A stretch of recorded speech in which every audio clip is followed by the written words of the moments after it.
Coming up this week on Sporting Dog Adventures, Brad Heidel, his wife Karen, and their dog Burger travel to the great state of Kansas for an upland hunt to remember. Pheasants and quail fill the sky and the dogs do not disappoint. All this and more coming up this week on Sporting Dog Adventures. Sporting Dog Adventures, run boy run. Everything you need is here under the sun. Everything you need is here under the sun. Welcome to the Sporting Dog Adventures channel. Please like our video and subscribe so you catch our 3 new videos weekly.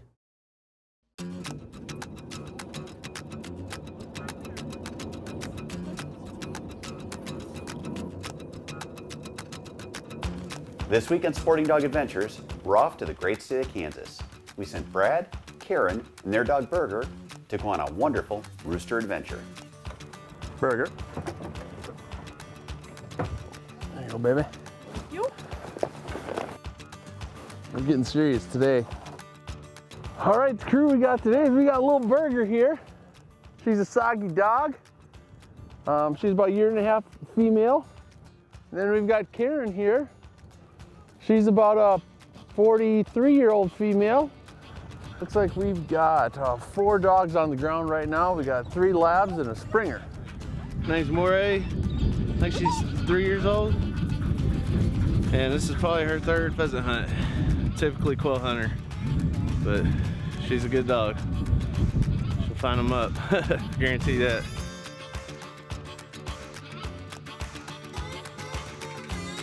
Ready to rock. Loaded. So we'll try and keep these dogs in the middle and kind of work all these birds right through this corner here. So we'll probably be hitting corners most of the day. So you never know when a bird's gonna get up, so be ready.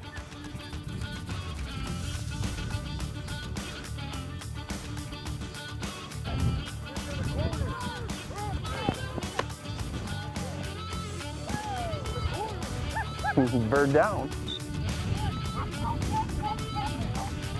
Good girl.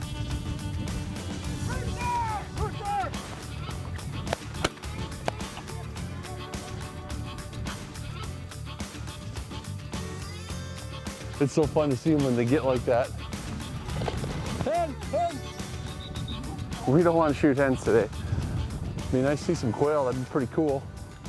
First corner of the day. We got 1 rooster so far. Got some other birds up. Looks promising. Looks promising. First Kansas rooster of the trip. Pretty exciting. More of them to come. We're off to a great start for Brad, Karen, and Burger, and this was only the first corner. Time to change spots and do it all over again. Good girl, Burger. Come here. Good girl, you did good. Cover here. I might lose you in there, Karen. I might be lost. You're just I'm little. a little shorter in this cover. We'll give her a shot.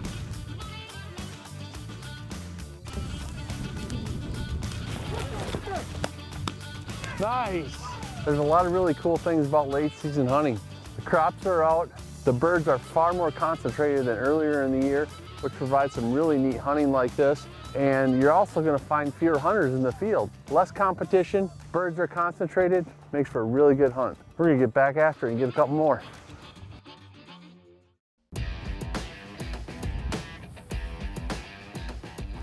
What do you got in here?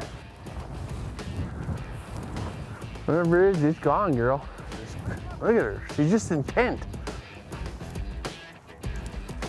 She's crazy. Rooster! Do you see that dog? She was jacked up to get that rooster. Popped right up. Come on, Burger. Good girl. Good girl. I'm gonna ball. It's a beautiful day in Kansas.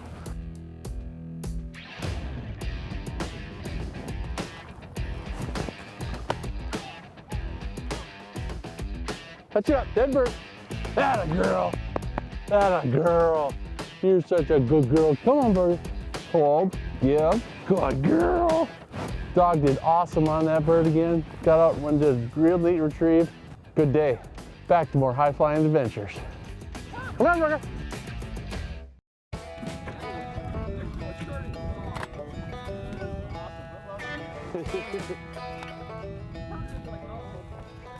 Aaron is our winner from last year's social media contest. He came all the way from North Dakota with his dogs Ryder and Callie to participate in the hunt. My family and I watch the show every week when it would come up, and so what we did is we'd comment on all the different things. I'd make fun of some people, tell them how bad of a shot I was, Okay. which is the truth. And then I got selected to come on with you guys. Perfect, perfect. Well, I'm hoping we get to see what a bad shot you are in this trip as well. What that's going to entail, though, is you shooting the gun. Yeah, it's a cold barrel today. I'll give you plenty of shells. You just keep shooting. We got heavy shot galore in the back of that truck. Absolutely. So you get yourself a couple roosters yet today. Plan on it.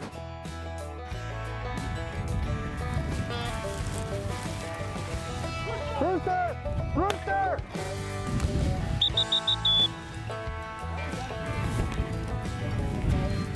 Hey, get out of here! The shark! I think we might be walking over a few birds here and there. We had a couple get up behind us, so we're gonna walk a little slower, take our time, make sure birds get up in front of us, and we get all the birds up in front of us. Rooster! Nice. Is that you?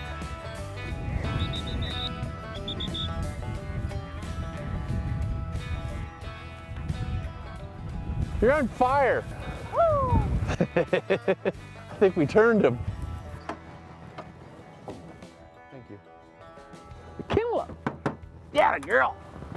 You gonna get some birds? All right, kill him. Brad and the crew picked up and headed off to the next field. They're off to a great start, and they're hoping that in the next field they find a few coveys of quail.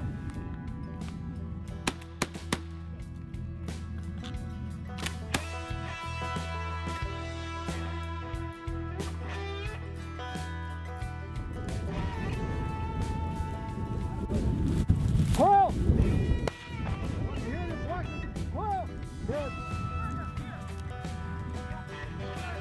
High five. Wild quail. That thing's awesome. I'm surprised my dog's got it.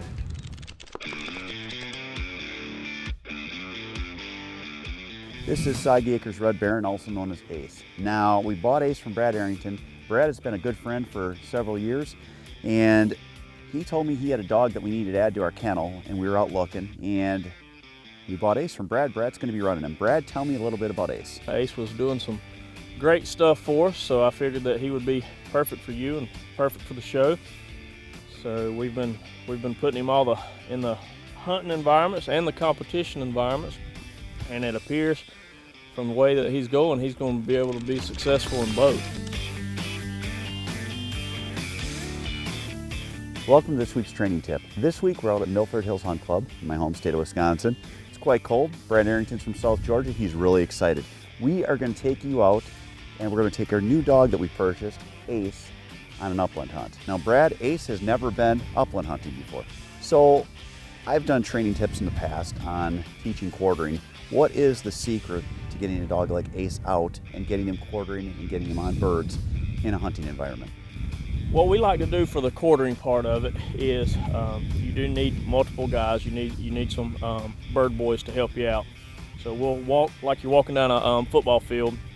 We'll put a guy 20 yards to your left, 20 yards to your right. You can actually start off with just one guy, and they'll twirl the bird and throw them down. As you keep going, we'll do more, and then we'll get the guy on the right. Then he's going left, then this guy will hup, throw his bird down. As you keep doing this and progress, then the dog starts doing the figure eight that we all dream of. Over a month or two, he's going to be quartering like a dream.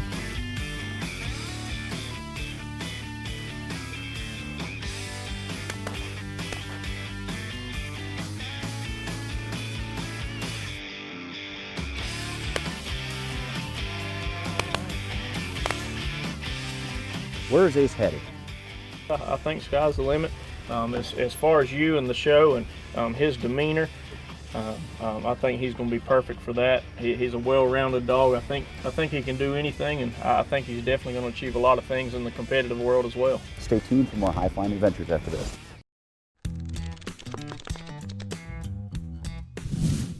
Hey, welcome to our property management segment. We're up here at Sagi Acres Signature Lodge, and we are going to be doing something really cool. Gentlemen, we're going to put in some waterfowl food plots. Yep.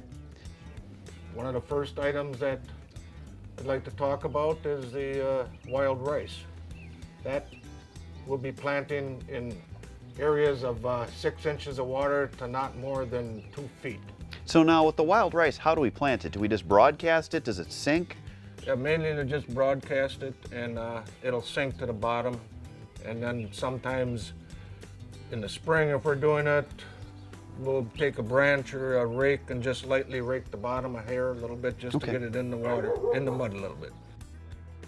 We're going to show you how to plant your sago pondweed tubers. So what you do is you take about 5 of the tubers, place them in the little mesh bag, and put a few stones in there to weight them down, and then you tie the top shut here. And then we usually put them in like a 5-gallon bucket of water so the plants don't dry out. Okay, and about how far do we put between the patches? Well, you don't need to be too critical about placing stuff like 1 foot on center or 2 foot on center. What we like to do is concentrate in a small group or a clump, okay?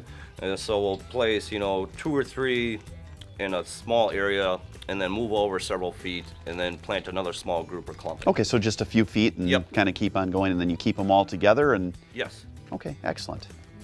For expectations when you put this stuff in, are ducks going to, all types of ducks in this area going to eat this? Wood ducks are going to only eat one type, mallards are going to only eat one type? Primarily, these are all more for like your puddle ducks. Okay, like your wood ducks, teal, and mallards are going to be feeding on all these varieties here.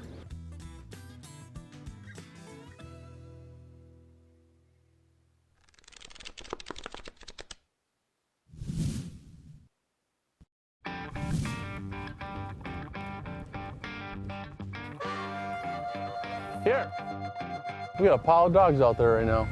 Kansas was being really good to Brad and the crew.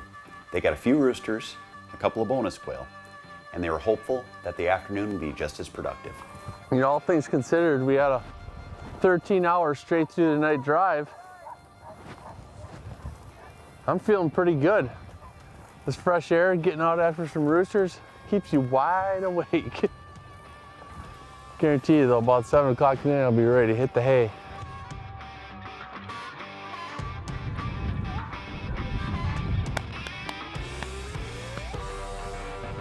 That's a posse of dogs running in there. That's fun to see. Beautiful day in Kansas. The weather's warmed up a bit. The wind's still a little nippy, but I think it's helping us get birds. It's keeping them holding a little tighter. But it did warm up quite a bit. It's not nearly as chilly as it was when we started today. Good for dog work, good for people work.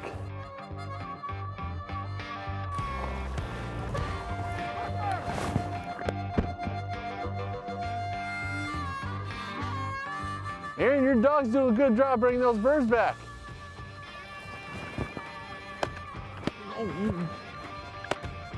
Rats. Oh well.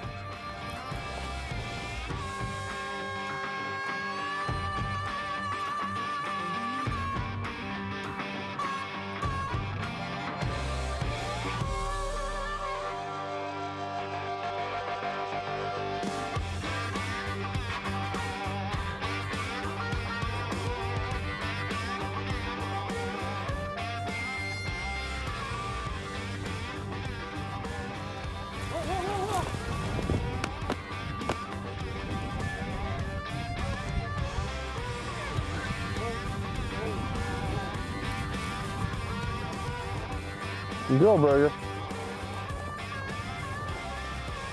Rooster. 2 roosters up, 2 roosters down. The boys on their end are holding up their end of the deal. Pretty good stuff. She always hunts for Karen and not for me. I don't understand it. I guess she gets more dog bones from Karen than she does from me.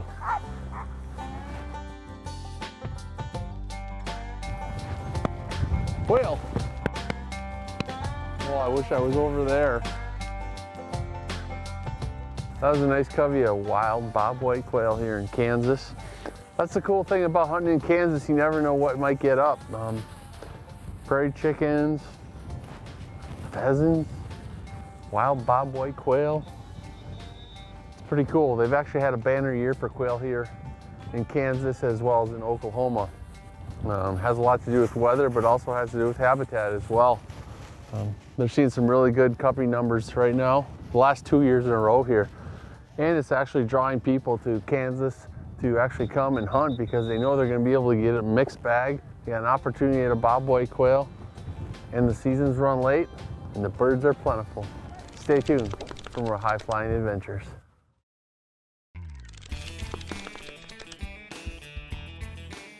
So Michael, everyone knows Heavy Shot for their shot shells, but you guys also have a great line of chokes. Yep, choke tubes. Yeah, we make ported and non-ported choke tubes, and they're made in the USA. They have a lifetime warranty. And we make extended range for waterfowl and mid-range, and then we also have a turkey line, ported and non-ported, for all your top shotgun lines that are out there. So now when you get into waterfowl, I guess I'm waterfowl hunting today because I've got the Waterfowl Choking. You can still use it for upland. Absolutely. And every different application. Yep. It is designed for Heavy Shot as well as what brands? Anything out there. So basically Heavy Shot, the choke tubes are designed to our shot specification, so you get the best pattern out of our chokes. And you can still shoot different shots out of our choke tubes. It really doesn't matter what it is, but you want to get a tighter pattern and more pellets on target, you use a Heavy Shot choke tube. And you're talking about range. You actually kind of surprised me even. I mean, I've used it and I've shot what I thought were Hail Mary shots when I was waterfowl hunting, but the effective range that these are designed for is what? 40 to 60 yards. So you're looking at a medium range, you're looking at your solid at 40 yards, and then if you want extended range, you're actually good up to 60 yards. Yep, absolutely, yep. And what is you got to take into consideration there is the actually Heavy Shot product. With that choke tube, like I said, Heavy Shot is heavier than lead, and it's a tungsten alloy, so it's denser and it's going to travel farther, especially pattern better through our choke tubes. That's awesome. If you guys want to learn more about Heavy Shot, go to their website, which is www.heavyshot.com. You can find out all about their specifications, their choke tubes, their different shot size, their shells is right on their website. If you're looking for a puppy, training, or want to use one of our stud dogs, contact us at soggyacres.com.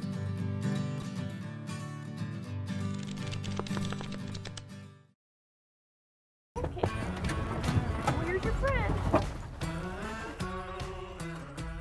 The dogs were the true stars of this hunt. They were both working really well. Burger was from my kennel, as was Callie. I even trained Burger at my kennel's Soggy Acres Retrievers. To watch both these young dogs excel in the field made me really proud.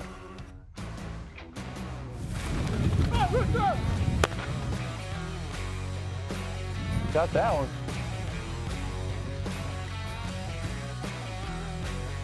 Rooster! yeah, they shoot far.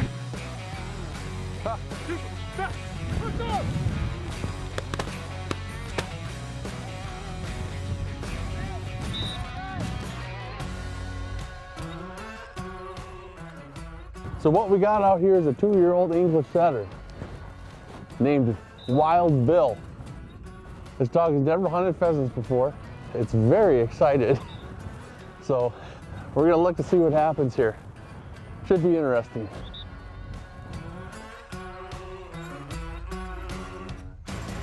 So he had that setter on point just back here. And a lot of times they'll point where the bird's been at because these birds run. And so what happened is we're probably gonna get to a bird up here. Dog will probably go on point. We're probably just gonna keep pushing this bird out to the end. So once we get to the final point and another point, maybe we'll get a bird. There it is, right there.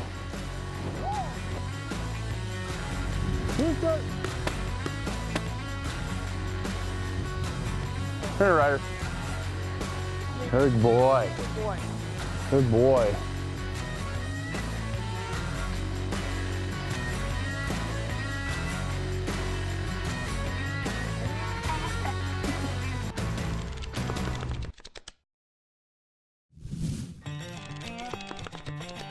Coming up next week on Sporting Dog Adventures, Jeff Fuller heads to Alberta, Canada, where the ducks and geese fill the sky.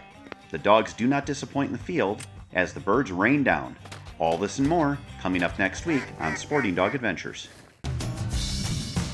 Hey, be sure to like us on Facebook, follow us on Twitter, and for this episode, as well as past seasons, search us on YouTube, Sporting Dog Adventures TV. Follow us on social media for a chance to win some great prizes from our sponsors. SportingDog Adventures, run, boy, run. Everything you need is here under the sun. Everything you need is here